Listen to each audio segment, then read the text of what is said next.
家講人有三毒，貪嗔痴。如果貪係向外攞嘢嘅手，嗔係心口嗰把火，咁痴就好似一塊口布蒙住你雙眼。痴係三毒入邊第三種毒，專指嗰一種明明睇錯但仲好堅信自己係啱嘅心。今日咧我就分享一下何謂痴。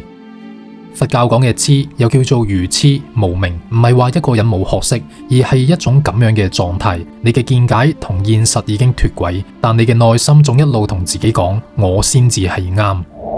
佛經好中意用顛倒呢兩個字咧形容呢種嘅心態。明明世間一切都係無常，但你偏偏要當成永恆。明明人生本來就有遺憾缺陷，但你偏偏要追求一個零瑕疵。生命本來係不斷流動嘅，但你就將自己同世界咧框成一個模樣。我就係咁噶啦，世界一定係咁噶啦。呢啲嘅睇錯咧唔係偶爾一次，而係變成一套慣性嘅世界觀。痴有一個好關鍵嘅特徵，就係用自己嘅感受當成全部事實。例如你覺得冇人真係重視我，當人哋對你好，你就會話佢客氣啫，唔代表啲咩。但當人哋忙唔得閒覆你，你就當係鐵證。嗱，你睇，果然冇人當我係一回事。你眼前嘅世界唔再係一個完整嘅畫面，而係一個俾內心劇本篩選過嘅版本。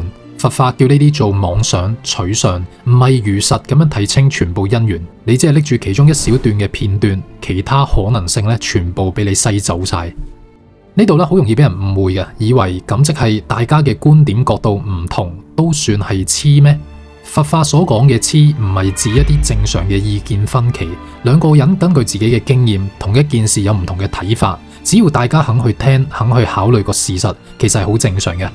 所謂痴咧，講嘅係另一樣嘢。明明現實一再咁樣提示你方向唔啱，你都死口唔應，仲捉實自己原本嗰套唔放，用情緒同埋偏見咧去頂住，當自己想嘅就係全部真相，連一句會唔會其實係我睇錯都唔願意去問。歷史上咧有好多痴嘅縮影，清末慈禧太后咧就係一個啦。佢同一班守舊嘅大臣一直以為大清咧永遠都係企喺世界之巔，西方國家只係一啲邊皮小國。咁但係當人哋成隊軍隊啊開到埋身，大炮火槍遠遠咧超過自己，佢第一個反應咧唔係認真去面對個現實，而係照舊咁樣去抗拒改革，排斥新知，仍然覺得只要守住舊秩序同埋權力就可以穩住天下。最後咧，就算國土一片片俾人哋割走啊，佢哋仍然都係困喺自己嗰套大清最大嘅世界觀入邊。佛法會話呢一啲咧就係不知如實，條河早咧就改道啦。但係你仲以為舊地圖一定冇錯？去到近代，希特拉咧係另一個極端例子，佢痴迷種族優越同埋千年帝國嘅幻夢，相信自己代表咧絕對正確嘅意志，將扭曲嘅世界觀當成咧唯一嘅真相。經濟壓力，戰線拉得太長，軍力不支，一個個警號咧擺面前，佢選擇唔睇，唔去承認，繼續咧下令開新戰線，拒絕撤退，仲將所有嘅失敗咧都怪喺部下同埋國民身上。現實一步步崩潰，但佢仍然將自己困喺幻想嘅世界入邊，唔肯咧去承認因果。呢啲故事咧聽落去好似好遙遠，但佛法想指出嘅其實都係同一個機制。當一個人睇錯咗，仲死捉住唔肯承認咧，無明就會一路放大，最後連成個人生方向咧都會行歪咗。咁無明點樣先可以變翻清醒呢？佛法講正見同觀照。正見係學識用比較貼近現實嘅眼光去睇世界同埋睇自己，承認所有嘅關係咧都會變，承認自己有優點亦有盲點，承認世界咧唔係為我一個咧去運行嘅。